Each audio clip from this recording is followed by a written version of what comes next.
Вие сте организатор на изложбата "Пробуждане между редовете". Разкажете ни повече за идеята и реализацията им. Идеята на тази изложба е да покажем или по-скоро да позволим на широката публика да преживее силата на жените Survivors, силата на едни жени, които са преживели домашно насилие, били са в токсични връзки, излезли са от тях и сега помагат на други жени, помагат и на нас като общество да осъзнаем къде е тази токсичност, къде се простират нейните граници и как да се справяме с нея. Изложбата е изключително зареждаща, затова сме я кръстили "Пробуждане между редовете", защото тя ни пробужда и за нашата собствена сила, разказва истории, които не са свързани. Всеки може да се препознае с тях, нека така да кажем. И нашето основно желание и цел е да покажем, че тази тема, колкото и да е страшна, и да се опитваме да убедим себе си, че тя не е част от живота ни, дори да е част от живота ни, ние можем да се справим, може да продължим напред, можем да помагаме на близките ни, които са в подобна ситуация. С две ръце мога да кажа, че изкуството може да лекува, може да помага.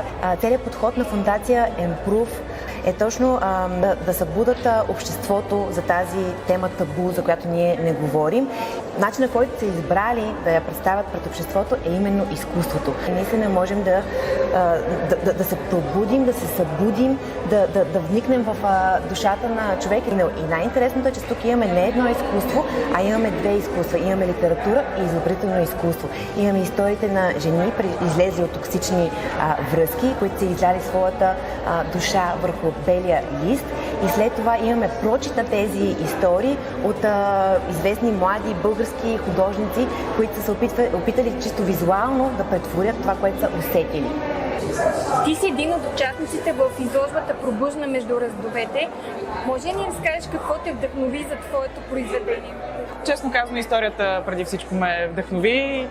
Разказът беше достатъчно силен и защото каквато и да е травмата, имаме горе-долу сходни механизми, как се справяме. Това ми беше познато, въпреки че не съм минала самата аз през нещо такова. Начинът, по който търсим утеха и по който се справяме с тежки преживявания, мисля, че е нещо, което всеки познава. Независимо мъж или жена, насилието по принцип е нещо отвратително. Домашното просто е скрито и това го прави по-трудно за изкореняване. Мъжете на първо място трябва да покажат своята отговорност по проблема с домашното насилие и да подкрепят всички жени, момичета, които се намират в токсични връзки.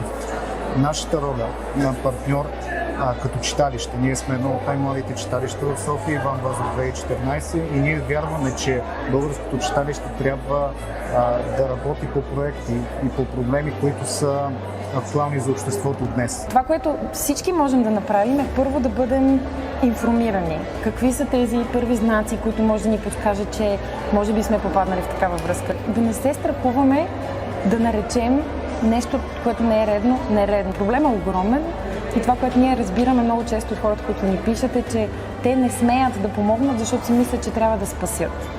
С тази изложба ние показваме, че когато човек е в подобна ситуация, много често той носи цялата сила и решение в себе си, няма нужда да бъде спасен. Има нужда просто да разбере, че не е сам и че има кой да го подкрепи.